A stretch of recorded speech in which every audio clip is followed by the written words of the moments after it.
Nandito na naman kami ni Inday, magsamok-samok kaninyo kanunay. Gumigising ako na madaling araw, 4 AM pa lang, gising na ako para mag-abang na sa kunting tubig dito sa amin.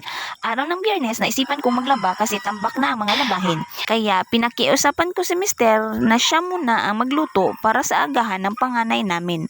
Pagkagising nga ni Kuya Dudot ay nagsimula na rin siyang mag-imbak ng tubig kahit madilim-dalim pa. Dahil kung tanghali na, wala ng tubig na maiipon kasi nga wala ng awas sa gripo. Wala na talagang sapat na tubig dito sa aming syudad. Gawa ng El Nino, tuyot na kasi ang dam at ilang buwan na rin nakaranas ng matinding water crisis ang karamihang kabahayan dito. Kaya nagtitiis na lang ang mga konsumador na gumigising naman ng madaling araw para makasalok ng tubig. Pero ang bill ng tubig, minimum pa rin ang nakatatak at binabayaran. Kahit nagtitiis sa mga tao sa kunting tubig, kahit pa nga walang tumutulo na awas ay ganun pa rin ang binabayaran. Kaya yung iba, minabuti na lang na ipuputol ang kanilang koneksyon kaysa magbabayad ng minimum kahit wala namang awas. What?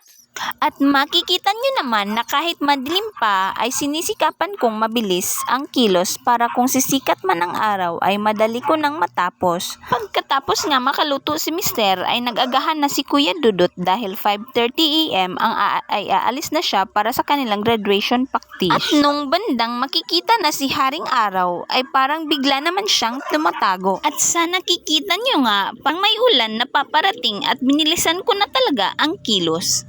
At kung napapansin nyo rin, mga kamarites, sinisikapan ko magtagalog ngayon kasi may nag-comment sa isang kong video na wala talaga siyang maintindihan. Kaya minarapat ko na magtagalog para maintindihan ako ng mga Tagalog. Kahit pa nga bali-bali at baluktot yung Tagalog ko, go pa rin para magkaintindihan tayong lahat. Ako lang ba ang nakararanas na tuwing maglalaba ay inaabutan ng ulan? Pero kung hindi naman maglaba, matinding init naman. Abay, sinasadya talaga ng kapalaran at parang sinasabi na wag na lang akong maglaba. At yun na nga, bumuhos na talaga ang malakas na ulan. Kaya minabuti ko na dito na lang sa loob tapusin ang pagbanlaw. Wow. At nung bandang matapos ko na ang lahat, saka naman tumigil ang ulan. Abay, parang iniinis talaga ako nito. At nakikita nyo naman matapos ko na ang lahat ng labahin. Pagkatapos, saka dali-dali ni Mister na umalis, iniwan niya ang mga manok niya na walang kain. Kaya ako na lang ang nagpakain at kumuha ako ng kangkong kasi ito ang paborito ng mga manok niya. Tatadta rin lang ng pinong-pino, hahaluan lang ito ng tahop at feeds. Ay, sarap na ang kain ng mga manok.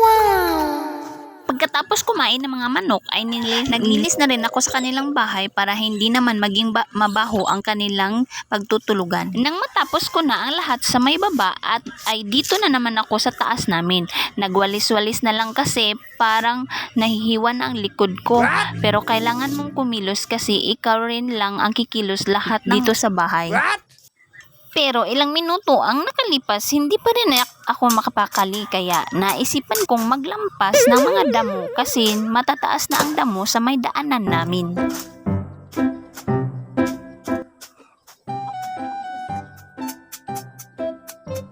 Pagkatapos ko mga maglampas ay binumbahan ko na si Inday ng kanyang Nibiol kasi dito na time is may hika pa si Inday kaya time 4, Nibiol na niya dito.